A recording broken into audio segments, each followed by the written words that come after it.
Welcome to the Cherrywood podcast with me, Rachel Burridge. And me, Simon Burridge.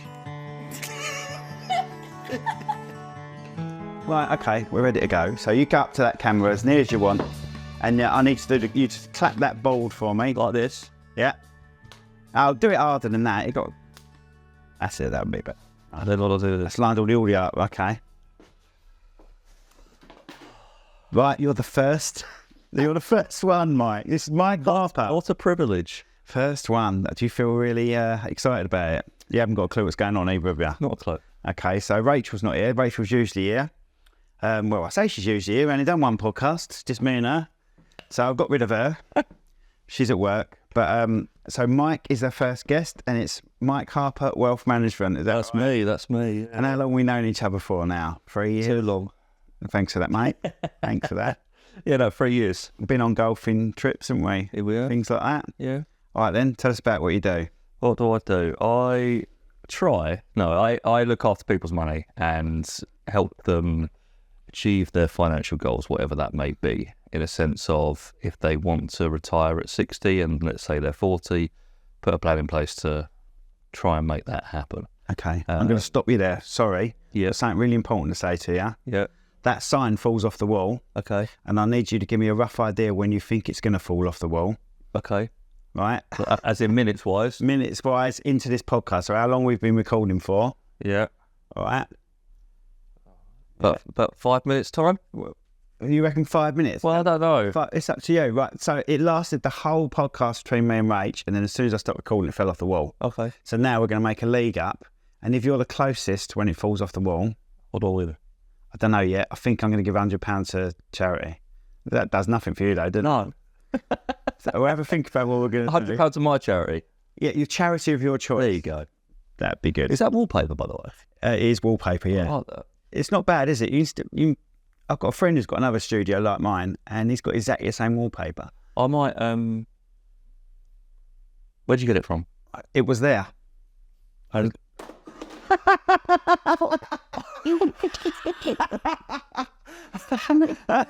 is beautiful. That is beautiful. I know I have a one. If anyone that's going to watch this is going to type 1 minute. Oh my God, that even had no double-sided on it. That's really good. So I'll stick that behind. What I was going to say. I reckon you've won. Well, you've got to have won, surely. Well, if I'm the only one that does it, then definitely. Look at that. Perfect. Yeah, I know. I want you to let me know where that's from because we are redecorating our office. I think it's from the orange place. You know what I mean? Do you know what? I might have some spare for you. Thank you. Yeah. I only said the orange place because I can't remember it. There's nothing to do with like product placement or other. What is it they say? All other. We've bought in all other DIY stores.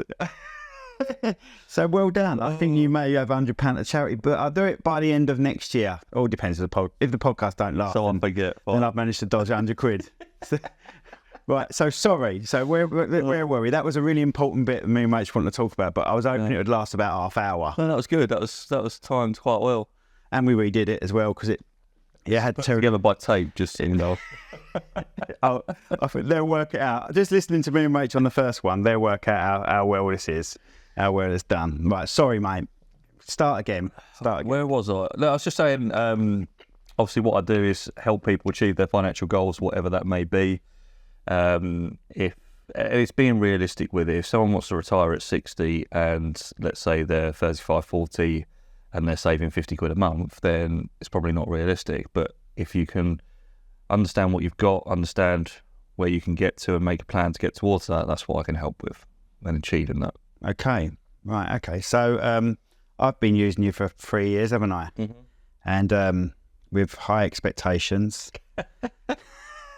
And then as soon as that happened, we just come out of lockdown, hadn't we? I was going to blame lockdown for it. Yeah, but then we had obviously... And then we had a war, didn't we? Which, but it's this is the sort of thing that if you look over a 20, 30, 40-year time period, which in theory that's what your investment time period is, something that's happened over a 1 year period doesn't really make any difference. Yeah. But also, things were cheaper. You've been quite smart, bought regularly, which then means it will go up quicker because it's bought cheaper. So it's a long-term investment. It's not something, I'm not someone that will be able to make you a lot of money overnight. It is a long-term investment strategy. So do you have an ideal customer, would you say? Yeah, I think if I'm looking for someone between 40 and 50 that's looking to retire within the next 10 to 15 years, that's probably someone that I would say is ideal. Right. Because they're getting to the later end of their working career, and it can be a very interesting conversation if someone's got not a lot in pensions, for argument's sake, and they want to retire, and it's like, well, actually, that's probably not realistic. It's always shocked me when I speak to mates and they're in like 40 and they're like, I haven't got a pension. Yeah. And it's I've had one from 19, but I've been lucky. I've been working at the same place. Yeah. But also you've got to put the money away. Like nowadays, you can opt out of pensions, which seems great when you're younger because you can get extra money. But when you fast forward 15 years and you're in your 30s and you think, well, I'll start now, then you've got to put in triple what you would have put in 15 years ago. So it's just that bit of education around what you can do with what you've got, and ultimately it depends on someone's situation, because some people can put in more than others. It all depends. Right. Okay. So people investing with you, why do you think they invest with you? Do you look after them? Do you contact? I know you look after me and contact me, but that's because I'm handsome, and you just want to look at me, which is natural. Yeah, I think I look after just over 200 clients, and it's not something that we market. Obviously, I'm not doing this today, but I'm not seeing it as marketing. It's I don't do any of that. It's all word of mouth, and I'm asking people to give me their money to then grow it. So that requires a lot of trust, and not from your side because you just did it. Yeah, let's do it. Yeah, I'm a bit like that, aren't I? How much do you want from me? Yeah, I'll do that. But yeah, it's something that you need to have trust, and I generally just grow my business by people referring me that have used me over a period of time. I don't go out there really actively looking for new business, apart from a networking group, but apart from that, I don't do anything else. Okay. Any fees involved? But not to see me, for me to give you any advice. It's only if you say, yes, I want to go ahead with something. But the fees vary depending on the product. Okay. So it's something we have an annual management charge. So when you look after your investments, obviously there's a charge for that. If you've got a pension, every single pension has an annual management charge. But it's not something they actually bill you. It just comes out of the investment. Just comes out of the investment. So is it a percentage of the investment? Yeah. But then again, that depends on the level of risk you want to take, to the investments that you're in, etc., etc. So it's hard when someone says what your charge is. It's hard because I don't really know until we get down the line. So you know what they want to invest. Yeah. Some have an upfront charge, some don't. So it's all dependent on what we do. But for me to see someone and continue seeing someone, there's no charge for that. You see these adverts about people transferring their pension over to some crook, and then he's on holiday laughing. Or you hear them on the radio as well, don't you? But I've tried to transfer my pension with you. What, about 3 times now? It's been a while, isn't it, trying to do that. But your company refuse it, which is a good thing, because they're not. Then I know straight away I'm not trying. Yeah, we've been ripped off. You know, it's putting the client first, and we're only going to do it if it's right for you. We have our own internal compliance that we have to get through, and if it's a case of they don't think it's the right thing, no matter what I think, then we're not going to do it. So it's making sure that everything is in line to get you in the best position that you possibly can be. Mm-hmm. But yeah, it's protecting the clients, it's protecting me from the FCA. So yeah, it's all about protecting everyone. Right. Okay then. So who's the real Mike Harper? What got you? Because I've been drunk with you a few times, Mike. I'm not going to lie, and you're pretty mental. We filmed your wedding. Rachel shot your wedding. Yeah. I filmed it. Rachel shot it. I shot it as well. Rachel took the photos. I filmed it.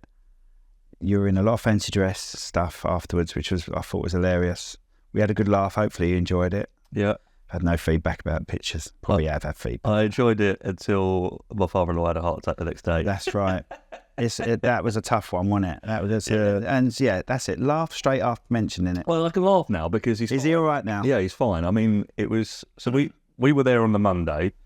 Obviously, the Tuesday we got married. Photos are great, by the way. Thank you. Nothing to do with me, it's Rachel. I love the video as well. And Vic keeps getting on at me because obviously I'm pretty sure we've ordered those albums and stuff, but we need to give you photos to put in there, and we haven't done that. And mate, the record's 4 years. Yeah. 4 years I've had someone. I was like, I don't even remember filming your wedding. So if I've won that, then I can go for 5 years and win 2 things. Well, that's it, yeah. Yes, that's it, yeah. There's no prize for being that long. It means the albums have gone up and they're costing us more money to make. But, yeah. So yeah, we got married on the Tuesday, and then a really good day. Couldn't really have gone any better.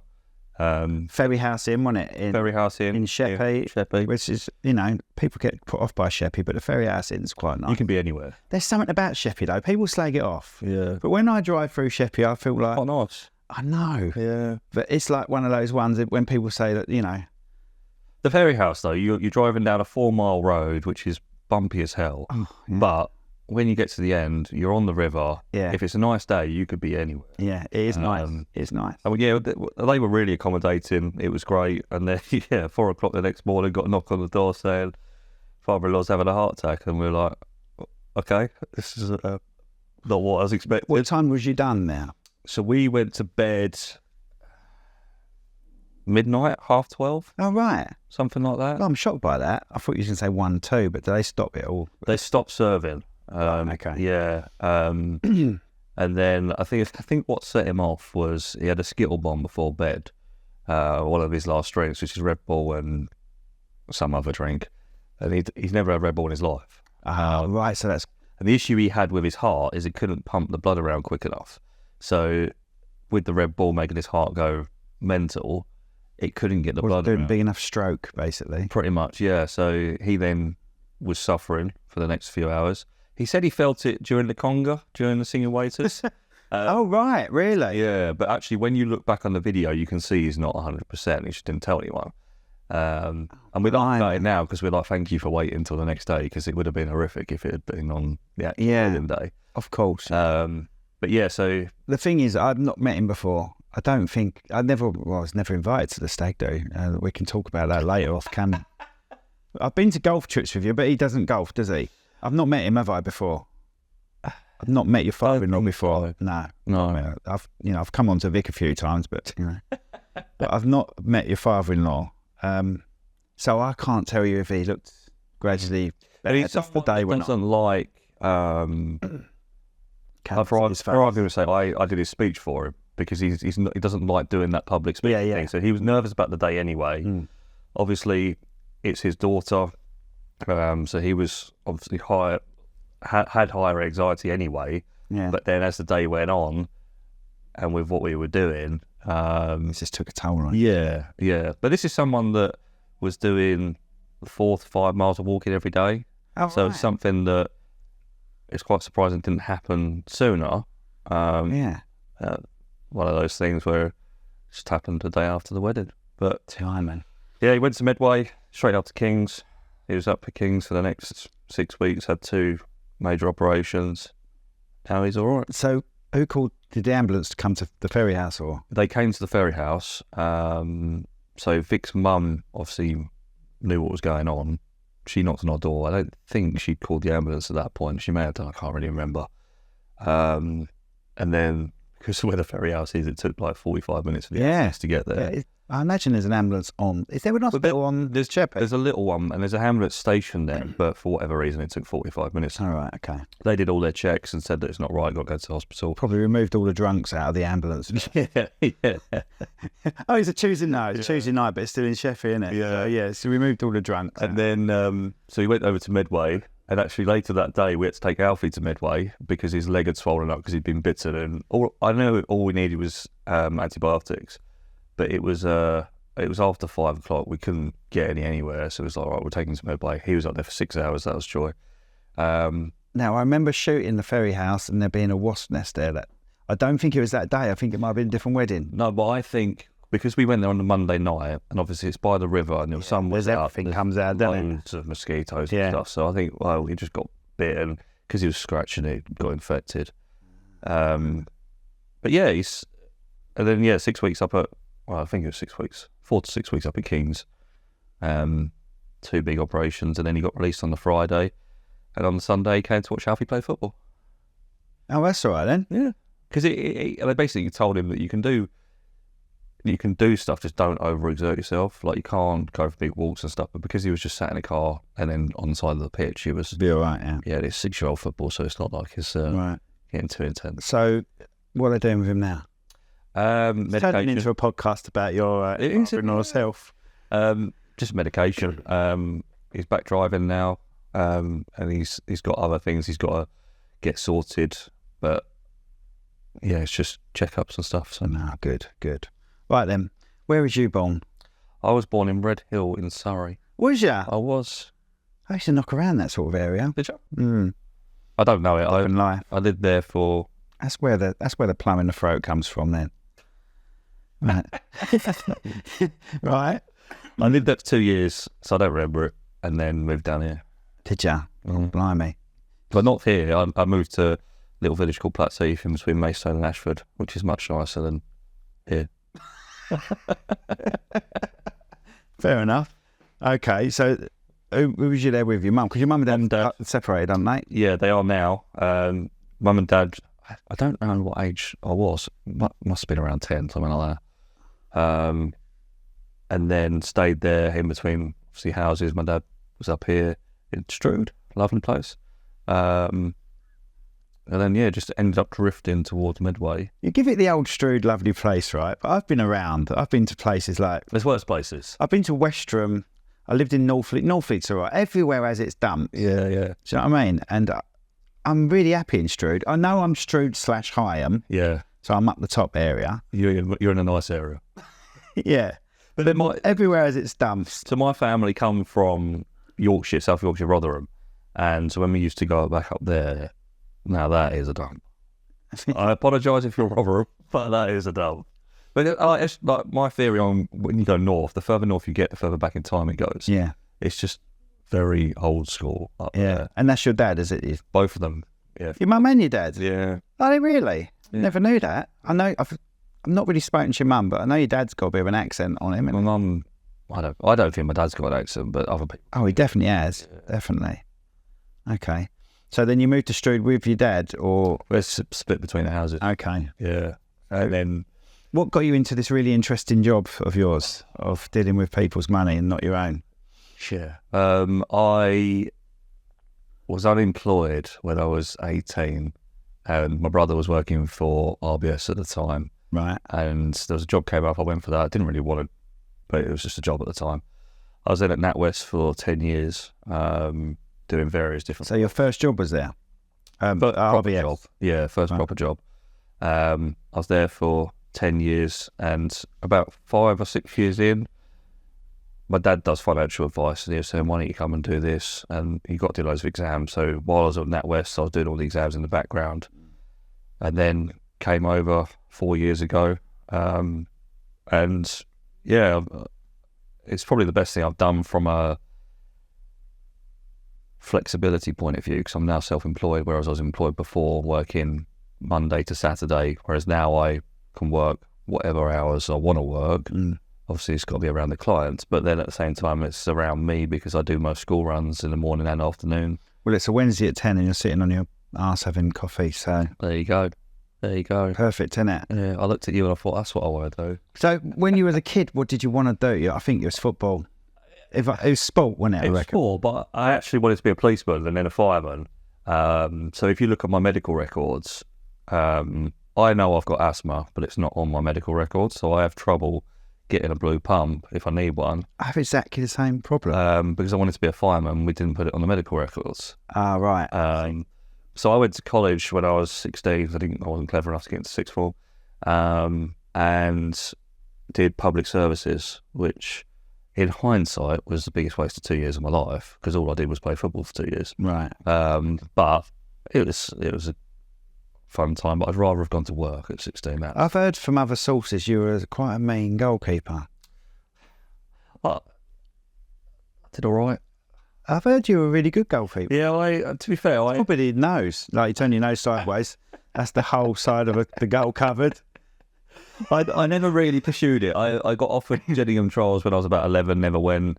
I was playing football 6 days a week. I played a little bit of Kent League, but I never really pursued it. Did you play with Chris Solly, for a bit? No. So, right, someone, I don't know, it must have been Daniel, mentioned something about Chris Solly. No, I had a goalkeeper coach for a bit trying to make it, but it was weighing up football or work, and there was no guarantee with football. And it was taking up a lot of time, and I was in my early 20s at the time, and just, stopped that. Then had kids, and then just stopped playing football altogether. So now I just play golf. But yeah, I miss football. I coach Alfie's football team, and every weekend I just want to play football, but time doesn't allow that. So you don't play yourself anymore? Don't play anything. The only time I play is on a Saturday and Sunday with the team, a little bit during training, but that is it. You know, I can get you to in a match with some celebrities. Charity football match. If you sponsor the charity football match, I'd be interested. You'll be able to get on the pitch. Yeah, I'd be interested. Dan's done it from Urban Rollers. Oh, really? Yeah. I'd be interested. Ricky Groves on the mic. Nice. And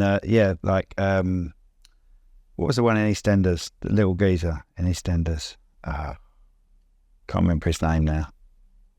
I ain't going to remember his name, but there was a couple of EastEnders people, loads of YouTubers who ain't got a clue who they are. Yeah. Some Love Island people. Oh, nice. And then you get time on the pitch. What pitch are we talking about? This one was Brentwood FC. Oh, nice. But you know what? He's only got it's got West Ham. Yeah, that's what I've been told. Nice. Yeah, no, I'll be interested. But I miss football. I watch football every time Arsenal are on. I watch it, but bless you. Yeah, I know. But yeah, I miss it. But then now Alfie's old enough to play golf, so we play a lot of golf. So right now, if I took my son to play golf, if I took any of I've got 4 sons. But if I took any of them to play golf, well, I can't really vouch for 2 of them. But how do you get a kid into something so focused into something? My kids are like, if I can't do it after the first 10 swings, that's it. I better not. I think with lockdown, we were quite lucky in a sense of we had all of that time and not really a lot going on. And you were allowed out for an hour a day. So we just went over to the local park, and my son was 3 at the time. I used swinging clubs before that, but it was just nicer to play for an hour. And we actually tagged him into a video with Nick Faldo, and he replied to it during lockdown, which was pretty cool. Really? Yeah, it's on Twitter or X now. But yeah, there's a video of my son hitting a golf ball that Nick Faldo replied to. Oh, wicked! Quite cool. That's good. But yeah, like my son, he's very sporty. I was making him kick a football before he could walk, just because I want him to get into sport. My daughter's the same. She does ballet on a weekend, but I'm trying to find her a football team that will do it around that, which is quite difficult to do. She loves playing football. See, my 7-year-old's just started football, and he's well behind, like 2 years behind. But it's funny watching him because he hasn't got a clue what's going on. Yeah. They were like, he's tackling anyone. Yeah, I think it's hilarious. But I remember when my first son used to go to football, and he was all right. He was into it. But then you get these other kids that aren't. And I remember the old manager pulling his hair out. They're having a 5-a-side match. And there's these 2 kids defending, and one's going like that, and the other one's going like that. And the other team's going past them and scoring goals, and they're still just doing this. Yeah. And the manager's run on the pitch, said, "What are you doing?" He went, "Well, he's packing the flowers, and I'm stacking them into the lorry." Oh, and then you get the old swarm of bees, where they're all just gathering around it. Anyway, that kid who was doing that, I then went back a couple of years later, and he was like the best striker ever. Some people just click, didn't they? Yeah, just click. Yeah, it's crazy. We're lucky. The team that I look after, the boys have been playing together since they were 2 and a bit. So they all know each other very well. They don't. Some of them go to the same school, but there's I think like four in one class. The rest of them are different schools. But because they've been with each other since 2.5, they all get on very well. We're quite lucky in the sense of there's no annoying parents, which makes a big difference. That's the worst thing. The kids have all got a pretty good attitude. They all want to do better. Until we lost for the first time last week, and that was interesting. A lot of tears. But then it's 6-year-old football, isn't it? So yeah, okay, real. Right, what else you want to talk about? Anything you want to tell people? Deals you got on? I know my son contacted you about an ISO. Is that something you do? it is something I do. Has he contacted you? I contacted him and left a message. Oh, he's a nightmare, isn't he? So He's a nightmare. I'll let you chase him up for me. If we basically, if you want to find out more, the easiest thing for me to do is to talk to someone. There's so much to what we do. It's whether you want savings, whether you want long-term investments, whether you want to reduce your tax bills. There's so much to it that we can look at. That You basically do an assessment of it. yeah, if I was to meet someone for the first time, which I'm doing tonight, I go into it quite blind because I quite like that. I don't want to know a lot of information beforehand, which can be a bit of a waste of time in some aspects because some people I can't help. But for the majority of people, there's an area that I can help them with, and it's helping them understand what they've got, what they can do to improve their situation. And until you sit down with someone, not many people have a financial plan. They don't really know what they want out of their finances now or in the future. And until you sit down with someone and actually sit down and say, look, where do you want to get to in 5, 10, 20 years' time? And then they start thinking about it. So, well, let's make that a reality and do that. I have a client that I saw a couple of days ago. He was thinking he was going to retire at 67, and my plan is to get him done by 60, which is achievable if we do X, Y, and Z. And he's all on board for it because he means he doesn't have to work for 7 years longer than he thought he would have. So yeah, the father-in-law is a big example. He was working. We had a chat with him and gave up work. perfect. Didn't need to work. So there's Some people are losing money if they're working sometimes, aren't they? Yeah, it all depends on their situation. Some people work because they like working. Some people get scared of retirement because they don't really know what they're going to do. I've lost a lot of friends from retirement. You know, they just stop completely, Right. and then the body stops. Yeah, You've got to keep going. you've got to have something that you're doing. But Retirement shouldn't just mean stopping watching telly. You know? no, and that's what I try and get people to think about. What do you actually want retirement to look like? Is it going on X amount of holidays a year? Is it doing volunteering? Is it doing part-time work? Is it doing UK breaks? Whatever it may be. But until you sit down and work out what you want your perfect year to look like, you have no idea what that is going to cost you on an annual basis. And you may have the ability to do that now.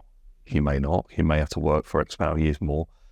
But it's understanding that and getting to a point where you know it's achievable.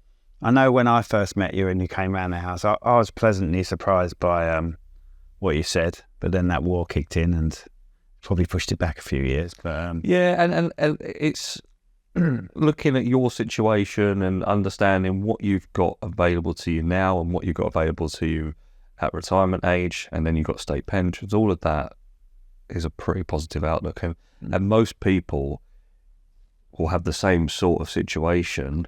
It's just they don't realise it. And if you do X, Y, and Z, you can make it so much better. And if I ask someone what you want from retirement and do you want 10 grand a year, they'll probably say no, because you're not going to be able to do a lot with that. If you want 25 grand a year, you need roughly $500,000 in a pension pot. So there's all of this stuff that you may or may not know, and until you sit down and go through it, it's difficult to understand. perfect. Well, like I said, Mike, I don't like praising you often, but I know if I've got questions financially, you're just at the end of the phone for me. So thank you for that. Yeah, and that's something that we kind of pride ourselves on. I see my clients pretty much every 6 to 9 months, and things will change in their situation, things will change in outside situation, and it's just keeping on top of their situation as best as we possibly can.